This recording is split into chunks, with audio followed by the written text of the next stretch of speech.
여러분 반갑습니다. 오늘부터 사과, 제사과, 홍수라는 주제로 함께 또 한 주일 교과 공부를 하게 될 낙스빌 교회 문진산 목사입니다. 우리 다 함께 기도하시고 말씀 연구 시작하도록 하겠습니다. 사랑이 많으신 아버지 하나님, 또 한 주일의 첫날이 시작되었습니다. 주님, 저희가 이렇게 하루하루 살아가면서 정말 오늘부터 배우게 되는 이 노아의 때와 같은 이 시대를 우리가 지혜롭게 살도록 주님 인도하시고, 이 말씀 연구의 시간을 통해서 우리가 다시 한번 깨어나고 노아와 같은 그런 사명을 받은 사람으로서의 삶을 우리가 다시 한번 인지할 수 있도록 주님 인도하여 주셨기를 예수님의 이름으로 간절히 기도합니다. 아멘. 여러분 반갑습니다. 또 오랜만에 교과 공부를 함께 또 하게 되어서 감사하고, 우리가 특별히 이 주제는 우리가 잘 알고 있는 노아의 홍수에 관한 기록입니다. 그래서 우리가 이 기록들을 통해서 다시 한번 우리가 전에 알지 못했던 내용들을 다시 한번 생각해보고 또 함께 나누는 시간이 되었으면 좋겠습니다.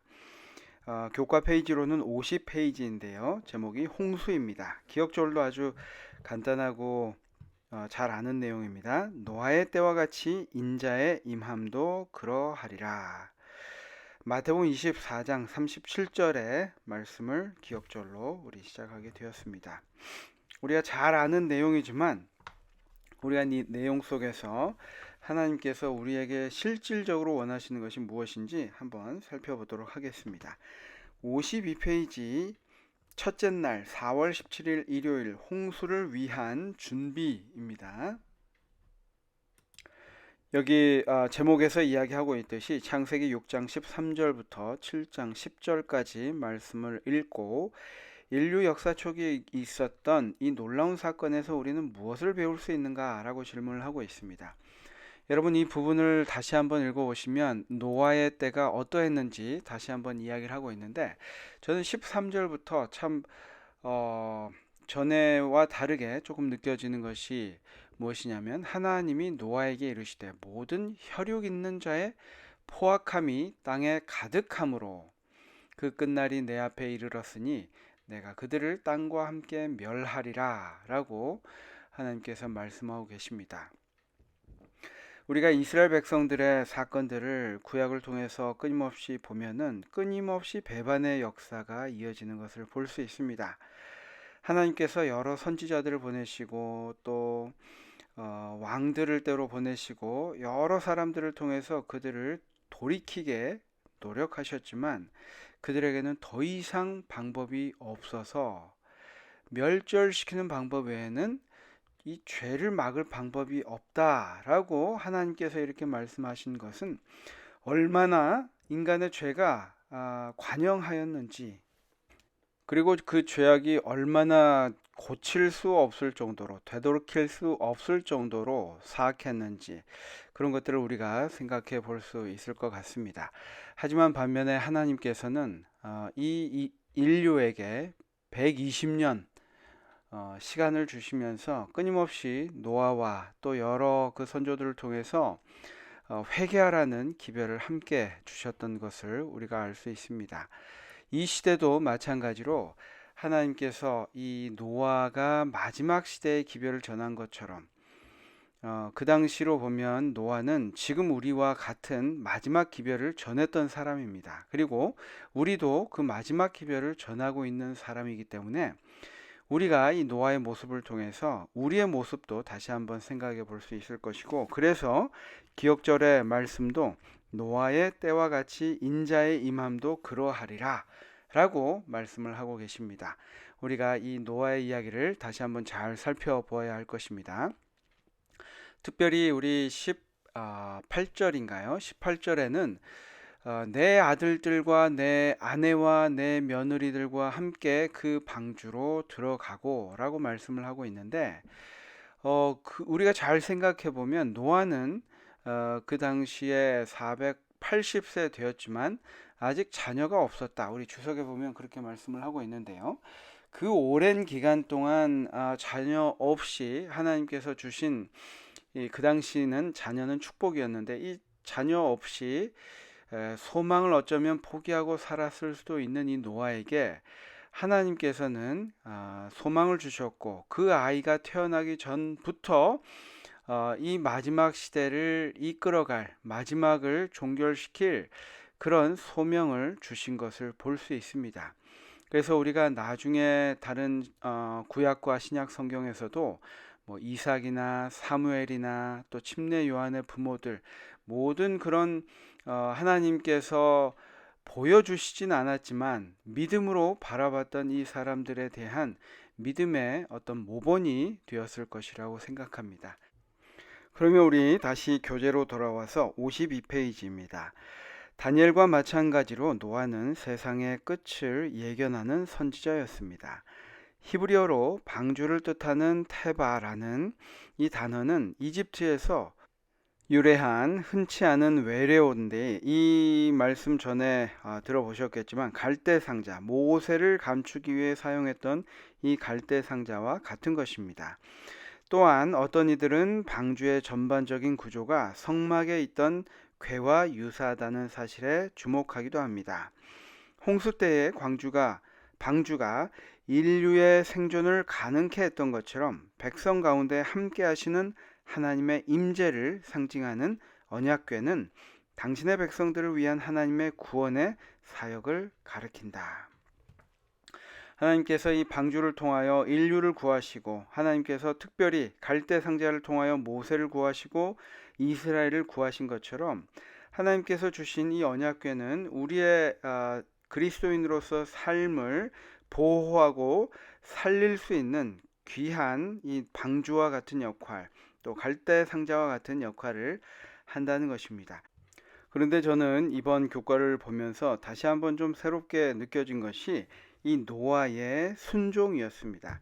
우리가 어렸을 때부터 많이 들어왔던 이 노아 홍수의 이야기를 통해서 또 노아가 방주를 짓는 이야기를 통해서 그가 어떤 믿음을 소유했는지 우리가 피상적으로 알고 있었을 것입니다. 그런데 우리가 이 내용들을 자세히 한번 살펴보면 그 당시의 상황들을 다시 한번 살펴보면 이것을 하나님께서 명령하셨다고 해서 그것을 그대로 순종한다는 것이 얼마나 큰 믿음이 필요했던지 우리가 알 수 있습니다. 여기에 이제 원어와 함께 여러 이제 설명이 있는데요. 원어로 보면 두 단어, 즉 하나님께서 만들라라고 명령하신 것과 그 명령에 대한 결과 하였더라 이 동사는 동일한 단어로 히브리어로 아사라는 동사입니다. 그런데 이 동사가 이 6장 14절에서 16절까지 5번 반복이 됩니다. 이는 하나님께서 명령을 주실 때 이 노아의 지체 없는 순종을 이렇게 반복하여서 나타내고 있는 것을 볼 때 이 노아의 믿음이 얼마나 그 당시를 생각해 볼 때 더욱 그렇습니다. 이 믿음이 얼마나 하나님 앞에 순수했던가, 그리고 그 노아의 순종은 얼마나 완전한 순종이었던가 우리가 살펴볼 수 있습니다. 또한 이것이 같은 표현이 언약궤를 만드는 것을 설명할 때에도 사용된다는 점은 매우 흥미롭습니다. 하나님께서 정확한 치수를 주시고 건축에 관해서 세부 사항까지 일일이 알려주신 것은 지금 이 시대를 살아가는 우리에게 어떤 의미가 있을까요? 하나님께서는 그 모든 것들을 설계해 주셨습니다. 계획하셨습니다. 그리고 그것들을 할 수 있도록 그 명령에 온전히 순종한다면, 완벽하게 하나님께 모든 것을 맡긴다면 우리는 그것을 이루는 일만 남아 있을 것입니다. 우리가 무엇인가 더 계획하고 준비하고 하기보다는 우리가 하나님께서 설계하신 것을 우리가 밝히 알도록 하나님께 간구하고 또 그것이 보여질 때 우리가 거기에 온전한 순종으로 함께 할 때에 하나님의 사업이 이 땅에 정말 지혜롭게 이루어질 것이라고 생각해 보게 됩니다. 교훈 부분에 보면 노아는 하나님의 명령에 따라 방주를 지었고 하나님의 명령에 온전히 순종한 그 믿음으로 인해 구원을 받았다. 우리가 그 결과로 인해서 노아는 모르겠습니다. 힘든 일도 있었고 그동안 사람들에게 멸시받는 많은 따가운 눈총도 있었겠지만 그 과정이 이 노아에게는 구원의 과정이었음을 알 수 있습니다. 그리고 그 믿음을 하나님께서 받으시고 그와 그의 가족들이 온전히 방주로 인해서 구원함을 받은 것을 우리가 잘 알고 있습니다. 우리가 6장 22절의 말씀에 보면 또 이런 말씀이 있습니다. 노아가 그와 같이 하여 하나님이 자기에게 명하신 대로 다 준행하였더라.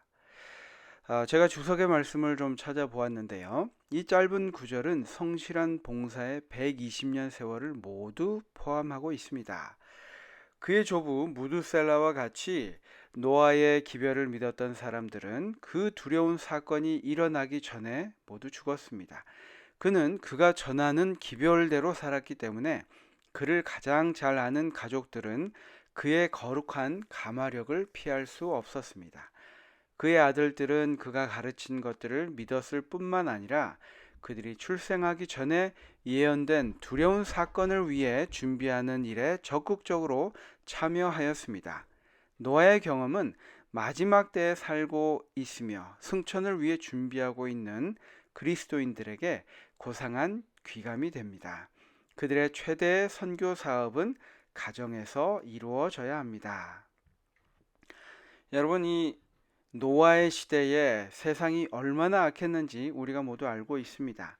하지만 그 시대에 함께 살아가고 있는 노아는 이 아이들이 태어나기 전부터 하나님의 명령을 받았다 한다 할지라도 그 자녀들이 그 똑같은 이 멸망당할 수밖에 없는 시대에 살았음에도 불구하고 결국 아버지의 뜻에 따라서 방주에 승선할 수 있었던 것은 이 노아의 가마력이 정말 이 가정에서의 가마력이 그리고 외적으로 보여지는 것이 아니라 가정 내에서 보여주는 그 모습이 얼마나 우리가 앞에서 봤던 것처럼 하나님 앞에서 신실했고 또 그 순종의 모습이 완전하였는지 그 자녀들과 가족들에게 영향을 끼친 것을 우리가 볼 수 있습니다. 그래서 또 하나의 우리가 교훈을 찾아본다면 여기에 말씀하는 것처럼 최대의 선교 사업은 가정에서 이루어져야 한다. 저도 마음속으로 정말 깊이 새기게 되고 또 우리 말씀 들으시는 함께 또 기도에 참여하신 모든 분들도 이 말씀으로 오늘 하루 다시 한번 또 힘을 내시고 또 그런 결심을 하셨으면 좋겠습니다. 오늘의 제목은 홍수를 위한 준비였습니다. 이 노아 한 사람의 온전한 순종, 완전한 이 순종이 없었다면 어떻게 보면 이 세상이 정말 그대로 끝날 수도 있었을 것 같습니다.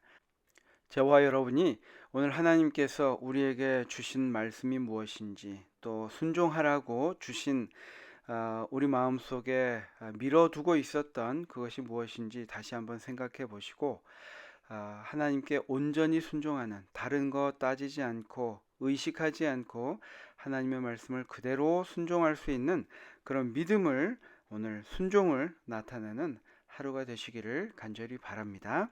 우리 다 같이 기도하고 마치겠습니다. 사랑의 아버지 하나님, 정말 이 세상에 죄악이 가득 차서 이 모두를 멸절시키는 방법 외에는 죄를 멈출 수 없었던 그 슬픔의 시대에 노아의 순종이 우리에게 생명을 가져다 주고 구원을 가져다 주었습니다. 우리가 지금 이 시대에 그러한 노아의 삶을 살아가고 있는지 우리 오늘의 삶을 다시 한번 되돌아보고 주님께 단순하게 온전히 순종할 수 있는 노아의 믿음을 우리에게 주시옵소서. 오늘 하루를 주님께 온전히 의탁하오며 예수님의 이름으로 간절히 기도합니다. 아멘. 여러분, 한 주의 시작 일요일입니다. 우리 힘차게 오늘도 행복한 하루 되시기를 바랍니다. 감사합니다.